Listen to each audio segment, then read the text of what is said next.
Бүгін Нархоз университетінің студенттері әскери ант қабылдауда. Әскери ант қабылдау әрбір студент үшін өте маңызды.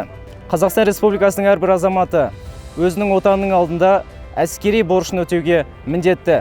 Бұл салтанатты іс-шараға барлық студенттердің ата-ана туыстары келіп отыр. Бәрі өзінің ұл-қыздарының әскери ант қабылдауына қатты қуанышты. Барша студенттерді әскери ант қабылдаумен құттықтаймын. Қызым Сымбаттың әскери кафедрасын бітіріп жатқан күні өте қуаныштымын. Шексіз алғысым, шексіз қызыма. Студенттердің барлығын әскери ант қабылдауымен құттықтаймын.